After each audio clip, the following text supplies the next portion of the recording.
Assalamu alaikum wa rahmatullah, bienvenue à tous et j'espère que vous allez bien. Alors, petite réflexion du soir, j'étais là en train de me questionner, comme j'aime beaucoup le faire, je me questionne beaucoup. C'est d'ailleurs ces questionnements par la grâce d'Allah qui m'ont mené à l'islam, à la dernière révélation pour toute l'humanité. Eh bien, j'étais en train de me poser certaines questions. Et je sais que vous aimez les sujets qui sont en lien avec les questions existentielles. Alors, petite vidéo, comme je le dis, pas préparé du tout, je m'interrogeais sur le sujet du regard des gens. Alors, par rapport à la vie courante, la plupart des gens se concurrencent. Ils aiment bien avoir la plus belle voiture, avoir le plus beau vêtement et ils font attention au regard des gens. Attention, je vais sortir, il faut que le voisin, il faut que la personne, elle me voit bien habillé. Et en fait, les gens, ils vivent, certaines personnes, pas tous, pour le regard d'autrui, que ce soit les croyants ou non. On a ce fléau ici. Mais, si vous voulez, c'est un sujet qu'on pourra aborder dans une autre vidéo, le regard des gens classiques. Bien évidemment, mon avis sur ce point, c'est que la personne, elle doit vivre pour elle et non à travers le regard des autres et qu'elle ne doit pas se concurrencer dans les biens matériels. Ça sert à rien d'avoir la plus belle voiture, la plus belle maison. Satisfais-toi de ce que tu as. Remercie Dieu déjà pour ce que tu as. À toujours vouloir avoir plus, je pense que c'est quelque chose de très mauvais de penser comme ça, de très matérialiste en fait et de très superficiel. Mais bon.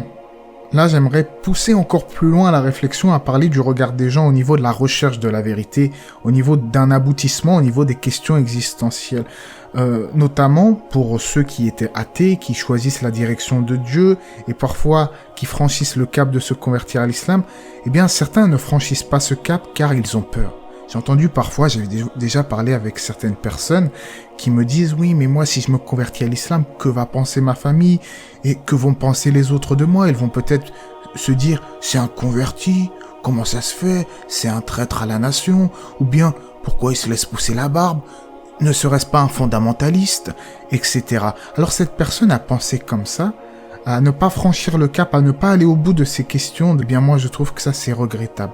N'importe quel chercheur de vérité devrait aller au bout de ses idées, devrait chérir ses idées plus qu'autre chose. C'est-à-dire que la personne, si elle commence à vivre pour les autres, eh bien elle se prive. Elle se prive de vivre sa vie véritablement. Elle ne vit pas véritablement, elle reste prisonnière du regard des autres. En tout cas, c'est ma conviction profonde. Et moi, je n'ai jamais eu peur de franchir le cap, par la grâce d'Allah, bien entendu, de me convertir à l'islam. Et mes parents, aujourd'hui, l'ont accepté, ça se passe très bien. Eux ont choisi une direction différente, sont peut-être passés de l'athéisme au christianisme, moi de l'athéisme à l'islam, mais ça n'empêche pas qu'aujourd'hui nous nous entendons très bien et je n'ai que faire, et je le dis sans ostentation, eh bien du regard que vont porter mes collègues ou les gens autour de moi, parce que moi je vis pour moi, je ne vis pas pour les autres. Alors si vous êtes comme moi, walhamdulillah, mais si parfois vous vous dites, eh bien non, je vais pas faire ceci, et je vais pas me convertir car j'ai peur du regard des autres, n'oublie pas que tu vis pour toi. Si tu veux satisfaire ton créateur, si tu crois en Dieu, ne pense pas au regard des autres et vis ta vie comme il se doit. Et si tu es musulman, que tu as certaines craintes, oui, si je me laisse pousser la barbe, mon père, il va peut-être pas être d'accord, ou les gens autour de moi, ils vont se moquer de moi, ils vont dire c'est quoi, c'est bon, il est devenu islamiste. Peu importe ce que vont penser les autres de toi. Moi, je trouve, en tout cas, personnellement, qu'une personne, elle devrait toujours aller, ne pas avoir peur d'appliquer ce qu'il pense être la vérité par peur du regard des gens, par crainte de ce que les autres vont penser.